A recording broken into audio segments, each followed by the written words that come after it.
எனது பெயர் ரவீந்திரன் பிரியா. நான் வடமாகாண பெண்கள் குழு அமைப்பின் தலைவியும் வடமாகாண கடத்தல் இணையத்தின் பொருளாளருமாக கடமையாற்றி வருகின்றேன்.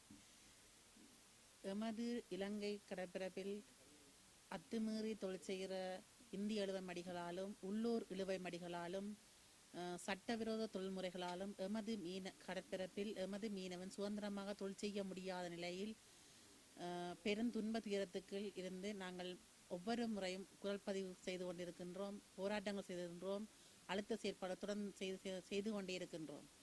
இந்த அடிப்படையில் எமதுக்கு இதுவரைக்கும் ஒரு தீர்வு காணாத நிலைப்பாட்டில் நாங்கள் இந்திய பெண்களுடன் மீனவ பெண்களுடன் ஒரு பேச்சுவார்த்தை கலந்துரையாடல் செய்கிறதுக்கு முற்பட்ட போது போன மாதம் 16ஆம் தேதி சூம் மீட்டிங் இணையவழி மூலம் கலந்துரையாடல் செய்திருக்கின்றோம். எமது பக்கத்தில் இருக்கும் பாதிப்புகளையும் அவர்களுக்கு தெரியப்படுத்தி அவர்கள் பக்கத்தில் இருக்கும் பாதிப்புகளையும் தெரியப்படுத்தி இருதரப்புகளிலும் பாதிப்புகளே இருக்கிற வண்ணம் இந்த தொழில்முறை சரியான பாதிப்பு என்பதை இருதரப்புகளும் கூறியிருக்கின்றார்கள். எனவே நாங்கள் நிரந்தரமான ஒரு தீர்வு முறை எட்ட வேண்டிய ஒரு கடப்பாட்டில் இருக்கின்றோம். ஆகவே எமது மீனவர்கள் சுகமாக கடற்பரப்பில் சுதந்திரமாக தொழில் செய்ய வேண்டும், எமது வாழ்வாதாரங்கள் நிலைநாட்ட வேண்டும், எமது பிள்ளைகளின் கல்விகள் வளர வேண்டும் முன்னேற வேண்டும் என்பதை நாங்கள் அடிப்படையாக வைத்துக்கொண்டு எமது வளங்கள் பாதுகாக்கப்பட வேண்டும் என்பதை நாங்கள் தெளிவாக கேட்டுக்கொண்டு எமது கடற்பரப்பில் இந்திய பெண்கள் இந்திய இழுவை மடிகள் உள்ளூர் இழுவை மடிகள் செய்யாத வண்ணம் எமது அரசாங்கம் எமது மக்களை காப்பாற்ற வேண்டும் என்பதையும் சொல்லிக்கொண்டு நிறைவு வருகின்றேன். நன்றி. எனது பெயர் என் வி சுப்பிரமணியம், வடமாகாண கடத்தொழிலாளர் இணையத்தினுடைய தலைவர். இன்று எமது பொதுக்கூட்டமானது ஜெயபுரத்திலே உள்ள கிளிநொச்சி கடத்தொழிலாளர் கூட்டுறவு சங்கங்களின் சமாசத்தின் காரியாலயத்தில் இடம்பெற்றது. சமாசமானது எங்களுடைய இணையத்தை மிக கோலாகலமாக ஒரு விழாவாக நடத்தி எங்களுக்கு வரவேற்பையும் தந்தது. மிகவும் பாராட்டுக்குரிய விஷயமும் அவர்களை நன்றி தெரிவிப்பதோடு நமது 4 மாவட்டத்திலே உள்ள பிரச்சனைகளையும் மாவட்ட தலைவர்கள் தெளிவாக தெளிவுபடுத்தியிருந்தார்கள். குறிப்பாக மன்னார் மாவட்டத்திலே காற்றாலை மற்றும் மண் அகழ்வு போன்ற விடயத்தை தெளிவுபடுத்தியிருந்தார்கள்.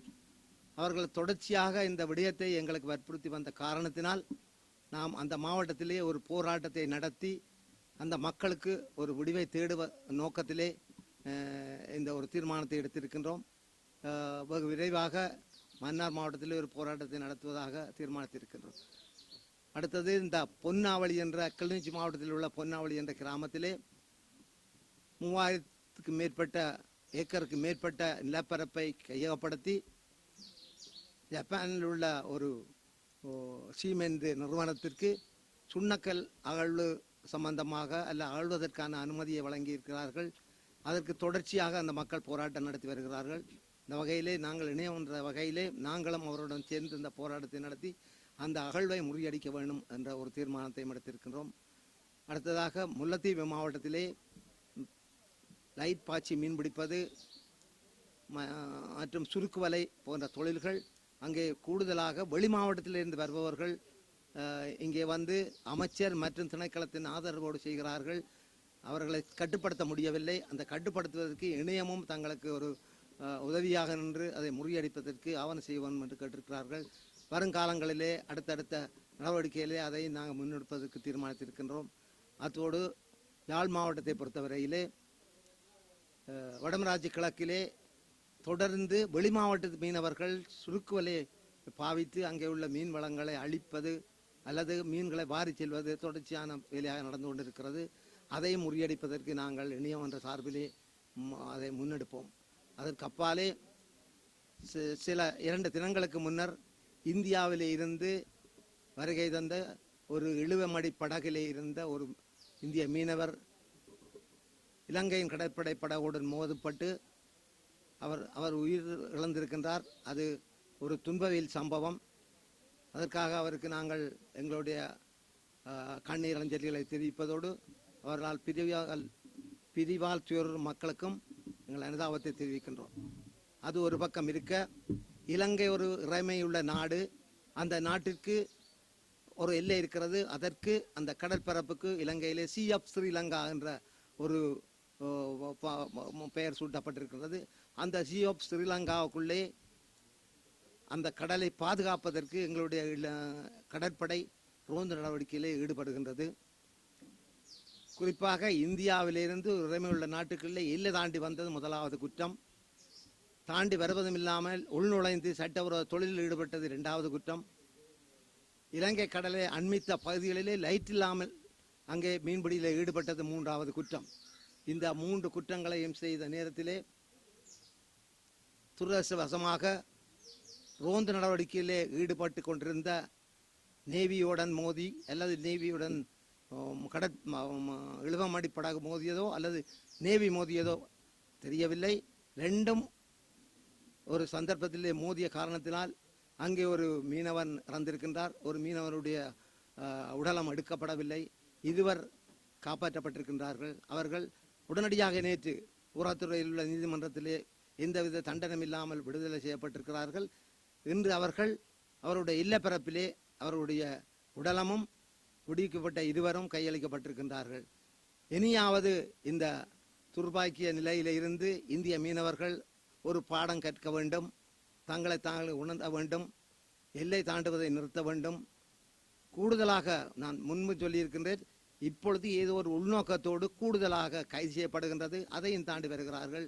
இறப்புகள் அதிகரிக்கின்றது. அதையும் தாண்டி வருகிறார்கள் என்றால் இவர்கள் ஏதோ ஒரு உந்து சக்தியாலேயோ அல்லது உள்நோக்கத்தை கொண்டு இங்கே வந்து எங்களுடைய கடற்பரப்பை அழிப்பதும் இல்லாமல் எங்கள் நாட்டுடன் ஒரு பனிப்போரை உண்டாக்குவதற்கு ஒரு திட்டம் தீட்டுகிறார்கள் என்ற ஒரு சந்தேகம் ஏற்படுகின்றது. இது எப்படி இருந்த போதும் இந்திய இழுவமடி தொழிலாளர்கள் உரிமையாளர்கள் தாங்களாக உணர்ந்து இந்த இழுவமடி தொழிலை உடனடியாக நிறுத்த வேண்டும்.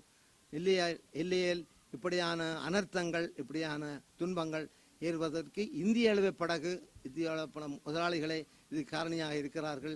உணர்ந்து இந்த இழுவைப் படகுகளை எல்லை தாண்டி வருவதை நிறுத்த வேண்டும் என்று அன்பாக கேட்டு நிற்கின்றேன். நன்றி. வணக்கம். எனது பேர் முகமது ஆலம். நான் மன்னார் மாவட்ட மீனவ கூட்டுறவுச்சங்க சமாசத்தின் செயலராகவும் அதே நேரம் வடமாகாண கடற்றொழில் இணையத்தின் செயலராகவும் செயல்பட்டு வருகின்றேன். குறிப்பாக இன்றைய தினம் வடமாகாண கடற்றொழில் இணையத்தின் பொதுக்கூட்டமானது பூநகரி சமாசத்தில் ஜெயபுரம் என்ற பகுதியில் அமைந்திருக்கின்ற பூநகரி சமாசத்தில் நடைபெற்றது. இன்றைய கூட்டத்தில் மீன்பிடி மாவட்டங்களான மன்னார், யாழ்ப்பாணம், முல்லைத்தீவு, கிளிநொச்சி போன்ற மாவட்டங்களைச் சேர்ந்த எமது பொதுச்சபை உறுப்பினர்கள் கலந்து கொண்டார்கள். அந்த பொதுக்கூட்டத்திலே அந்தந்த மாவட்டங்களில் மீனவர்கள் முகம் கொடுக்கின்ற பிரச்சனைகள், அங்கு நடைபெறுகின்ற அபிவிருத்தியின் காரணமாக ஏற்படுகின்ற மீனவர்களுக்கான பாதிப்புகள், எதிர்காலத்தில் மீனவ கிராமங்கள் அரசினால் சுவீகரிக்கப்படுகின்றமை, அபிவிருத்தி திட்டங்களுக்காக அவைகள் வேறு நிறுவனங்களிடம் கையளிக்கப்படுகின்றமை தொடர்பாக காரசாரமான விவாதங்கள் இங்கு இடம்பெற்றது. அந்த விவாதங்களில் குறிப்பாக மன்னார் மாவட்டத்தில் கட்டளை மின்சார திட்டத்துக்கான கோபுரம் அமைத்தலும் கனியமண் அகழ்வு தொடர்பாகவும் மன்னார் மாவட்ட பிரதிநிதிகளால் சுட்டிக்காட்டப்பட்டது. அதனை ஒரு பெரிய போராட்டமாக மன்னாரில் முன்னெடுக்க வேண்டும், அதற்கு இணையத்தின் பங்களிப்பையும் அவர்கள் கோரியிருந்தார்கள். அந்த வகையில் அதற்கான போராட்டத்துக்கு 4 மாவட்டங்களிலும் இருந்து இணையம் சார்பாக நாங்கள் கலந்து கொள்வதாக இருக்கின்றோம். எனவே அது தொடர்பான பூர்வீகமான ஏற்பாடுகளை எங்கள் மன்னார் மாவட்டத்தில் இருக்கின்ற சிவில் அமைப்புகள் மேற்கொள்ளும் போது இந்த இணையமும் சேர்ந்து தனது பங்களிப்பை வழங்கும் என்ற தீர்மானம் எட்டப்பட்டிருக்கின்றது. இதற்கப்பால் யாழ் மாவட்டத்திலும் கிளிநொச்சி முல்லைத்தீவு மாவட்டத்திலும் நடைபெறுகின்ற சுருக்குவலை தொடர்பாகவும் காரசாரமான விவாதங்கள் பொதுச்சபையில் இருந்து எழுப்பப்பட்டது. இந்த திட்டங்களுக்கு அங்கிருக்கின்ற கடற்தொழில் திணைக்களங்கள் அல்லது அங்கு செயற்படுகின்ற அமைச்சின் ஆதரவாளர்களால் இந்த திட்டங்கள் நடைமுறைப்படுத்தப்படுவதாகவும் அந்த திட்டங்களால் சாதாரண மீனவர்கள் பாதிக்கப்படுவதாகவும் அங்கிருக்கின்ற கடல் வளங்கள் திட்டமிட்ட வகையில் அபகரிக்கப்படுவதாகவும் அங்கு கலந்து கொண்ட பொதுச்சபை உறுப்பினர் கூறியிருக்கிறார்கள். எனவே இந்த விடயங்கள் தொடர்பாக கூடிய கவனம் எடுத்து வடமாகாண கடற்துறை இணையம் செயற்படும் என்றும் இது தொடர்பாக அந்தந்த துறையில் இருக்கின்றவர்களுக்கு இது சம்பந்தமான அறிவுறுத்தல்களை வழங்குவது என்றும் தீர்மானிக்கப்பட்டது. குறிப்பாக கிளிநொச்சி மாவட்டத்தில் வெளிச்சம் பாய்ச்சி மீன்பிடிக்கும் நடைமுறை இப்போது புதிதாக அறிமுகப்படுத்தப்பட்டு வருவதாகவும் அந்த திட்டத்தில் யாழ் மாவட்டத்தைச் சேர்ந்த 200க்கும் மேற்பட்ட படகுகள் தங்களது கடற்பரப்புக்குள் வந்து அந்த தொழிலில் ஈடுபடுவதாகவும் இதனால் எங்களது மீனினங்கள் அழிக்கப்படுவதுடன் வாழ்வாதாரமும் பாதிக்கப்படுவதாகவும் கிளிநொச்சி மாவட்டத்தை பிரதிநிதித்துவப்படுத்தி கலந்து கொண்ட பொதுச்சபை உறுப்பினர்கள் கூறியிருந்தார்கள். எனவே இந்த மாவட்டங்கள் தோறும் நடைபெறுகின்ற இவ்வாறான சட்டவிரோத மீன்பிடியும் மீன்பிடிக்கு ஒவ்வாத செயற்பாடுகளாலும் இந்த வாழ்வாதாரங்கள் மீனவர்களுக்கு இழக்கப்படுவதுடன் கடல் வளமும் அளிக்கப்படுகின்றது.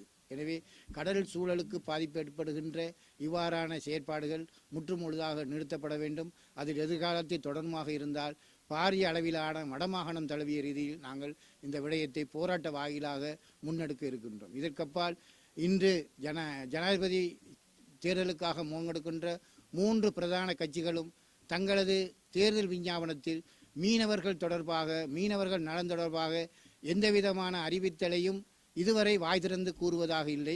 அவர்கள் தேர்தல் விஞ்ஞாபனம் வெளியிடும் போது நிச்சயமாக இந்த மாவட்டங்களில் இருக்கின்ற, வடமாகாணத்தில் இருக்கின்ற மீனவர் பிரச்சினை முன்னிலைமைப்படுத்தப்பட்டு அவர்கள் அந்த தேர்தல் விஞ்ஞாபனத்தில் உள்வாங்கப்பட்டால் நிச்சயமாக வடமாகாண மீனவராகிய நாங்கள் அதனை ஆலோசிப்பதற்கு தயாராக இருக்கின்றோம். இதுக்கு மாற்றமாக எந்த வேட்பாளரும் எங்களுக்கு அதற்கான சமிஞ்சை தராது விட்டால் நிச்சயமாக இந்த வடமாகாண மீனவர்கள் அவர்கள் தெளிவாக ஒரு முடிவை எடுப்பார்கள் என்பதையும் இந்த வேளையில் பதிவு செய்கின்றேன். நன்றி.